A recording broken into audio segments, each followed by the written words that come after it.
नमस्कार दोस्तों, आपका मेरी निधि क्लासेस में स्वागत है। हमने पिछले वीडियोस में प्राणियों का वर्गीकरण और पादपों के वर्गीकरण को अच्छे से पढ़ लिया है और हमने ये जाना कि हमारे वातावरण में जीवों में विभिन्नता किस प्रकार से पाई जाती है और पर्यावरण के प्रति अनुकूलन कैसे हमारे वातावरण के जीव जंतु पौधे आदि करते हैं और उन्हें किस प्रकार से बांटा गया है अलग अलग वर्गों में, और हमने उन वर्गों के लक्षणों को पढ़ लिया। मेन पॉइंट पर डिस्कशन हमने कर लिया है। इस वीडियो में हम पुष्पी पादपों की आकारिकी के बारे में पढ़ेंगे। एंजियोस्पर्म जो होते हैं पुष्पी पादप, इनकी आकारिकी और बाह्य संरचना में बहुत विविधता पाई जाती है। इनमें पौधों में मूल, स्तंभ और पत्तियां, फल उपस्थिति इनमें होती है। जैसा कि जब हमने पादपों का वर्गीकरण पढ़ा तो उसमें हमने इस चीज़ को पढ़ा था कि एंजियोस्पर्म में के क्या लक्षण होते हैं। तो अगर हम किसी खरपतवार को उखाड़ते हैं, किसी छोटे प्लांट को अगर हम कभी खेल में या ऐसे भी उखाड़ते हैं, देखते हैं, तो उन सभी में हमें मूल यानी कि जड़ दिखती हैं, पत्तियां दिखती हैं, तना होता है, फूल फल लगे भी हो सकते हैं। तो पुष्पी पादपों का जो भूमिगत भाग होता है मूल तंत्र होता है, और जो ऊपरी भाग होता है वो प्ररोह तंत्र होता है। यानी कि नीचे का जो भाग होता है वो जड़ का होता है। जो भूमि के नीचे रहता है वो जड़ होता है, और जो भूमि के ऊपर रहता है वो तना होता है, तने का भाग होता है। एक डायग्राम के माध्यम से समझते हैं। हम यहाँ पे एक रफली डायग्राम ड्रॉ करते हैं। ये हो गई मिट्टी और ये हो गया मिट्टी के नीचे का भाग, जिसमें से बहुत सारी जड़ें गई हुई हैं और एक मेन जड़ गई है।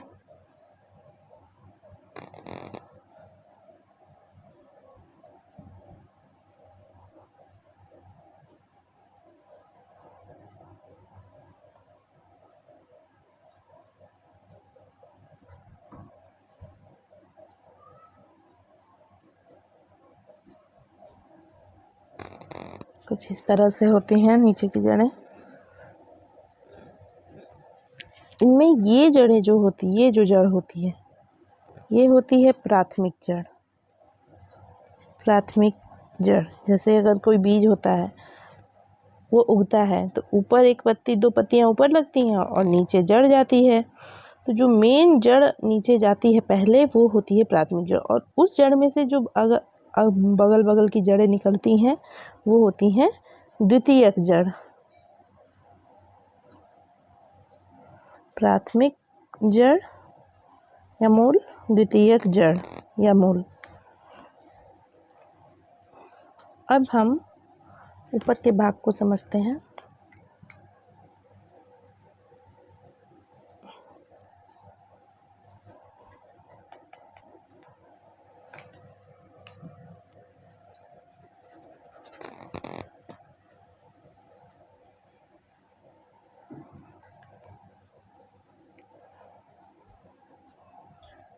ऊपर के भाग में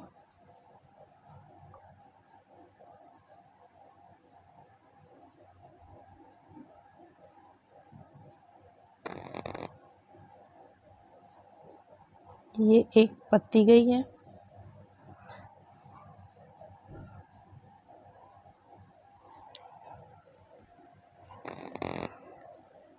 ये जो हैं जड़ें वो प्राथमिक जड़ और द्वितीयक जड़ हैं। ये पहले होती हैं और इसके ये मूल जड़ होती है, मूसला जड़ होती है, और उससे निकलने वाली जड़ों को द्वितीयक जड़ कहते हैं। ये पोर्शन मूल तंत्र कहलाता है। प्ररोह तंत्र का मतलब होता है जड़ के ऊपरी का भाग, जिसमें पत्तियां आती हैं, पुष्प आता है, फल आता है, तना आता है। तने में जो छोटी छोटी गांठ के समान संरचना पाई जाती है उसे नॉड या इंटरनॉड कहते हैं। अब समझते हैं कि मूल क्या होती हैं। अधिकांश द्विबीजपत्री पादपों में मूलांकुर के लंबे होने से प्राथमिक मूल बनती है, जो मिट्टी में होती है। इनमें पार्श्वी मूल होती है जिसे द्वितीयक या तृतीयक मूल कहते हैं। द्वितीयक मूल से निकलने वाली जड़ें तृतीयक मूल कहलाएंगी। प्राथमिक मूल तथा उसकी शाखाएं मिलकर के क्या बनाती है? मूसला मूल तंत्र बनाती है। ये क्या बनाती हैं? पूरा मूसला मूल तंत्र बनाती हैं। मूसला मूल तंत्र।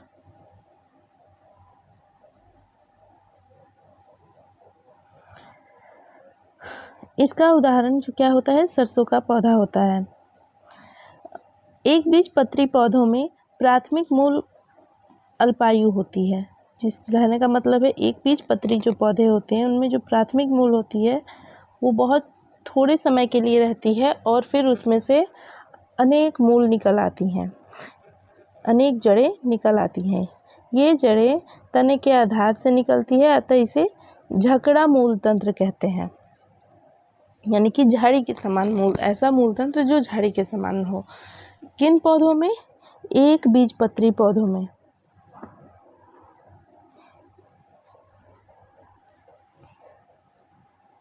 एक बीजपत्री पौधों में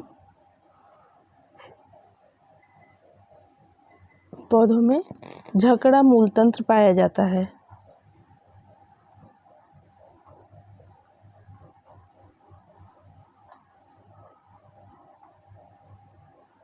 एक बीजपत्री पौधों में झकड़ा मूल तंत्र पाया जाता है। ये झकड़ा मूल तंत्र क्या होता है? जिसमें प्राथमिक मूल तंत्र जो होता है वो बहुत अधिक समय नहीं रहता है और थोड़े समय के लिए रहता है और फिर उसमें तने से बहुत सारी जड़ें निकल आती हैं। कुछ पौधे, इसका प्रमुख उदाहरण क्या है? इसका प्रमुख उदाहरण गेहूं के पौधे को आपने देखा होगा। गेहूं के पौधे में नीचे झकड़ा मूल तंत्र पाया जाता है। कुछ पौधे जैसे घास तथा बरगद में मूलांकुर की बजाय पौधे के अन्य भाग से निकलती हैं। क्या होता है कि पौधे के अन्य भागों से भी जड़ें निकलती है, केवल मूलांकुर से नहीं निकलती है। केवल ये एक बीज है और यहाँ से एक जड़ जा रही है नीचे की ओर और यहाँ से पौधे की पत्तियाँ ऊपर की ओर, तो इस तरह से एक पौधे का जन्म होता है, हम जानते हैं। लेकिन कुछ पौधे होते हैं जो उसमें क्या होता है कि पौधे के अन्य शरीर के तने वने से जड़ निकल आती है। किन पौधों में? जैसे कि बरगद में। बरगद में आपने देखा होगा गाँवों में या कहीं भी आपने देखा होगा कि बरगद में तने से बड़ी बड़ी जड़ें लटक रही होती हैं और बच्चे उस पर झूला झूल रहे होते हैं। तो वो तने के भाग से निकलती हैं और अगर वो ज़मीन से छू जाती हैं तो एक नया पौधा बन जाता है, क्योंकि वो जड़ें होती हैं और न्यूट्रिशन प्राप्त करने लगती हैं, वहाँ से एक नया पौधा का जन्म हो जाता है। तो कहने का मतलब है कि कुछ पौधे जैसे बरगद आदि में मूलांकुर के बजाय जड़ें अन्य भागों से भी निकल जाती हैं।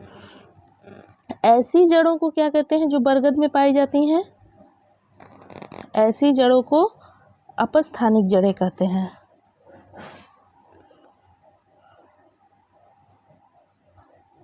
ऐसी जड़ों को क्या कहते हैं? अपस्थानिक जड़ें भी कहते हैं। अपस्थानिक जड़ें। अपस्थानिक जड़ें कहने का मतलब है, अपस्थानिक जड़ें क्या होती हैं? अपस्थानिक जड़ें वो होती हैं जो पौधे के मूलांकुर के बजाय अन्य भागों से भी निकल आती हैं, उन्हें अपस्थानिक जड़ें कहते हैं।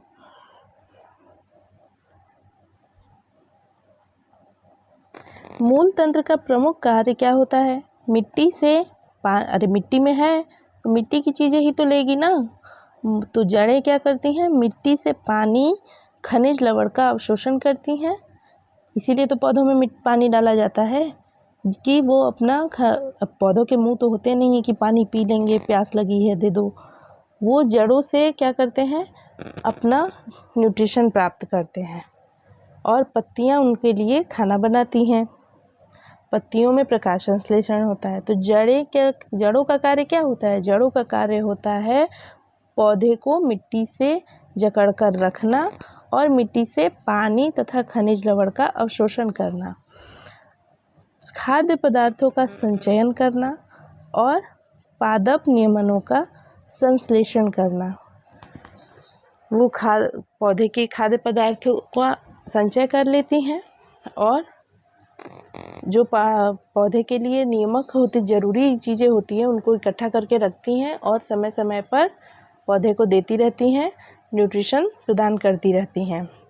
तो जड़ों का मुख्य कार्य क्या होता है? पौधे को संभाल कर रखना, पौधे को पोषण प्रदान करना, खनिज लवण अवशोषण करना, मिट्टी से जल का अवशोषण करना। मूल का जो शीर्ष क्षेत्र रहता है, जड़ है। अब जो ये जड़ का जो शीर्ष क्षेत्र यानी कि ये भाग है, ये किससे ढका होता है? एक मूल गोप से ढका रहता है। ये कोमल ये जो मूल होती है ये बहुत नाजुक होती है। तो ये क्या करता है? मूल गोप इसकी रक्षा करता है। मूल जब मिट्टी में अपना रास्ता बना रही होती है, मिट्टी तो बहुत कठोर होती है, तभी तो हम लोग को चोट लग जाती है। तो पौधे तो कितने नाजुक से होते हैं, तो उनको भी तो एक ऐसी संरचना दी जाएगी ना कि जिससे कि उनको चोट ना लगे। तो जब वो अपना रास्ता बना रहा होता है, मिट्टी में इधर उधर फैल रहा होता है, तो ये क्या करती है? ये मूल गोप एक टोपी के जैसी संरचना होती है, छोटी छोटी सी इनके ऊपर, वो क्या करती है? इनकी रक्षा करती है आघातों से, बाह्य आघातों से इनकी रक्षा करती है। मूल गोप से कुछ मिलीमीटर ऊपर क्या होता है? मूल गोप से थोड़ा सा ऊपर मेरिस्टेमी क्रियाओं का क्षेत्र होता है। इस क्षेत्र की कोशिकाएं बहुत छोटी छोटी तथा पतली भित्ति वाली होती हैं। उनमें क्या होता है? सघन प्रोटोप्लाज्म होता है। इसे हम लिख करके जानते हैं। मूल गोप से पहले क्या होता है? मूल गोप से कुछ ऊपर, थोड़ा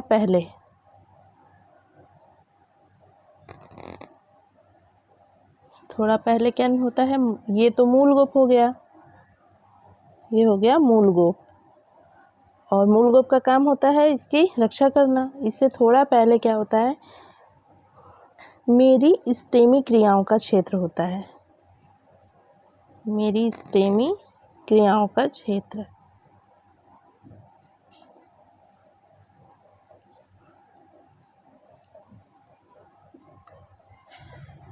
इस क्रियाओं के क्षेत्र की जो कोशिकाएं होती हैं, क्या होती हैं? बहुत छोटी छोटी होती हैं और पतली भित्ति वाली होती है। इनमें सघन प्रोटोप्लाज्म पाया जाता है। किसमें? कोशिकाओं में। उनमें बार बार विभाजन होता है और इस क्षेत्र की समस्त समीप की स्थित कोशिकाएं शीघ्रता से लंबाई में बढ़ती हैं। इस क्षेत्र की जो कोशिकाएं होती हैं उनमें सघन प्रोटोप्लाज्म पाया जाता है और उनमें इसी कारण बार बार विभाजन होता है और इसीलिए ये बहुत ही तेज़ी से लंबाई में बढ़ती हैं और तभी जड़ें क्या होती हैं? लंबाई में बढ़ती हैं, तेज़ी से लंबाई में बढ़ती हैं, जड़ें फैलती हैं। इस क्षेत्र को दीर्घीकरण क्षेत्र कहते हैं। दीर्घीकरण क्षेत्र की कोशिकाओं में विविधता होती है और परिपक्वता आती रहती है, इसीलिए दीर्घीकरण के समीप स्थित क्षेत्र को परिपक्व क्षेत्र कहते हैं। इस क्षेत्र से बहुत पतली तथा कोमल धागे की तरह संरचनाएं निकलती हैं। इसे समझते हैं एक डायग्राम के माध्यम से। एक डायग्राम बनाते हैं।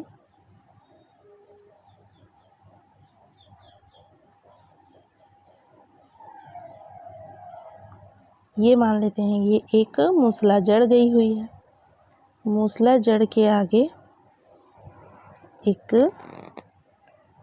टोपी जैसी संरचना है जिसे मूल गोप कहते हैं।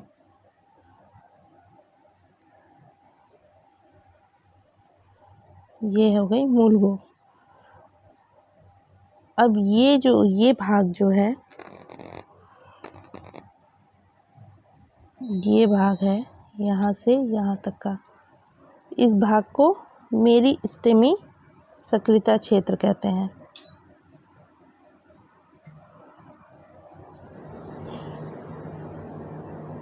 मेरिस्टेमी सक्रियता क्षेत्र कहते हैं। और इससे थोड़े ऊपर का भाग, यहाँ के जो भाग हैं इससे छोटे छोटे मूल रोम निकले हैं।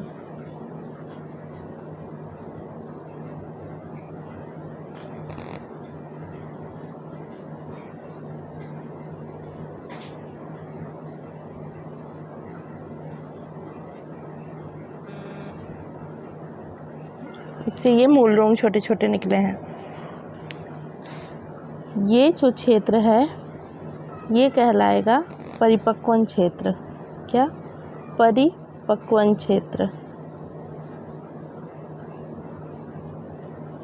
और ये भाग जो है ये कहलाएगा दीर्घीकरण क्षेत्र।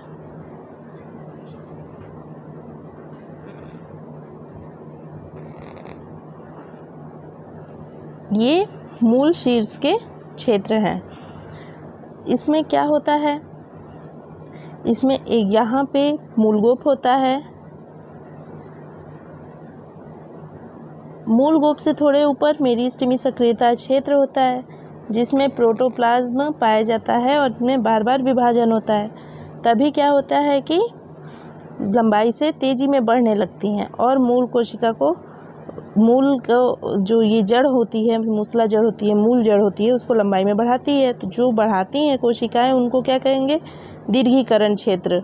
मिलकर कैसा क्षेत्र बनाती है? दीर्घीकरण, यानी लंबाई में बढ़ाने वाला क्षेत्र। और दीर्घीकरण क्षेत्रों में विविधता तथा परिपक्वता आती रहती है। अब बढ़ेगा तो यहाँ पे थोड़ा थोड़ा परिपक्वन आएगा ना, जो बढ़ने से परिपक्वता आती है और उसमें और अन्य जड़ें निकल आती हैं, मजबूती से पौधे को पकड़ने की क्षमता आ जाती है। तो उसे हम क्या कहते हैं? परिपक्वन क्षेत्र कहते हैं, परिपक्व क्षेत्र कहते हैं। इस क्षेत्र से बहुत पतली तथा कोमल धागे की तरह संरचनाएं निकलती, जिसे हम क्या कहते हैं? ये क्या है? ये मूल रोम है।